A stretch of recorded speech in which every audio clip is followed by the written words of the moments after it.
Ciao, sono Maria Grazia della famiglia Basile, pasticceri dal 1966 a Scicli in Sicilia. Oggi vi racconterò la storia e le tradizioni che vi sono dietro ad alcuni prodotti tipici siciliani. In particolare scopriremo insieme la tradizione del rinfresco nei matrimoni del passato, la cosiddetta spinnaglia.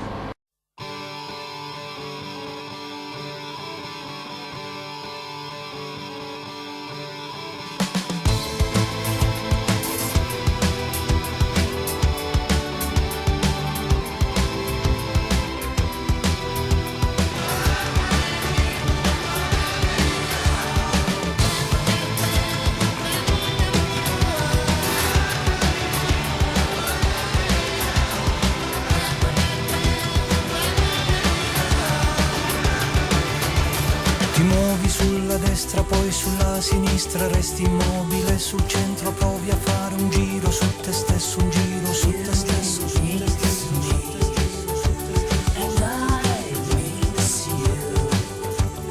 Fingi di...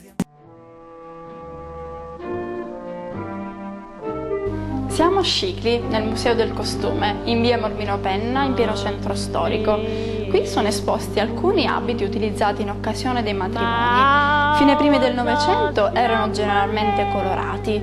Dopo, nel 1929, con il concordato, viene introdotto l'abito bianco.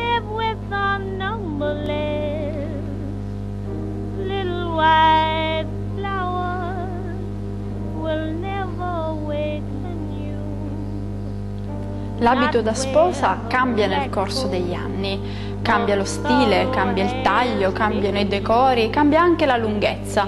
Per esempio negli anni 20 era corto sotto il ginocchio, dopo dagli anni 30 diventa di nuovo lungo.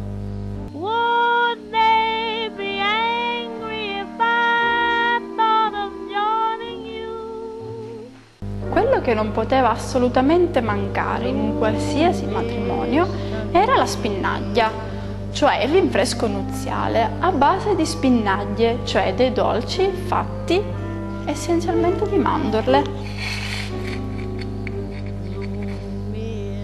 Ma chi preparava le spinnaglie? Chi realizzava le spinnaglie erano i casaruciari, cioè delle donne abili nella preparazione di dolciumi a cui venivano commissionati appunto le spinnaglie.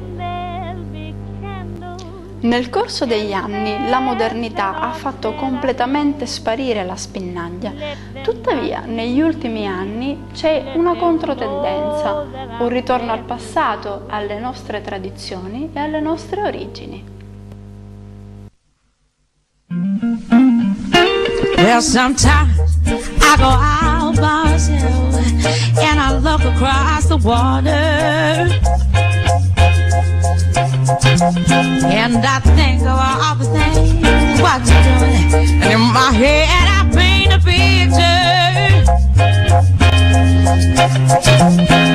Well, since I come home, well, my body's been a mess, and I miss your tender